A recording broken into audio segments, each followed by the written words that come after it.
Ice under eyes హాలోయింగ్, తర్వాత under eyes darkness చాలా కామన్గా చూసే ప్రాబ్లం ఏముంది యంగ్స్టర్స్లో. ఇది ఎందువల్ల వస్తుందంటే మీరు స్క్రీన్ టైం ఎక్కువ అవడం వల్ల ఐస్ స్ట్రెయిన్ అయిపోయి దెల్ బికమ్ లైఫ్లెస్. దాంతోపాటు డార్క్ సర్కిల్స్, తర్వాత అండర్ ఐ హాలోనెస్ ఉండి ఆ ఏరియా అంతా టైర్డ్గా ఏజ్గా కనబడతారు. చాలా కామన్ ప్రాబ్లం ఇది. సో ఇది ఇనిషియల్గా మనం చాలా వరకు లైఫ్ స్టైల్తో మనం కవర్ చేసుకోవచ్చు.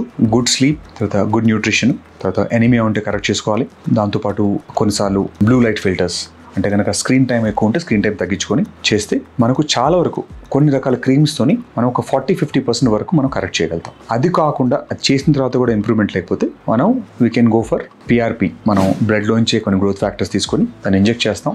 తర్వాత కొన్ని రకాల కొలాజన్ బిల్డింగ్ ఇంజెక్షన్స్ ఉన్నాయి ఐస్ కింద, అవి కూడా ట్రై చేసుకోవచ్చు. కొంతమందిలో బాగా డెఫిషియన్సీ ఉన్న వాళ్ళలో మనం కొన్నిసార్లు ఫిల్లర్స్ కూడా ఇస్తాం ఐస్లో. అంటే జనరల్గా ఇదంతా కూడా 20 to 30 years మధ్యలో.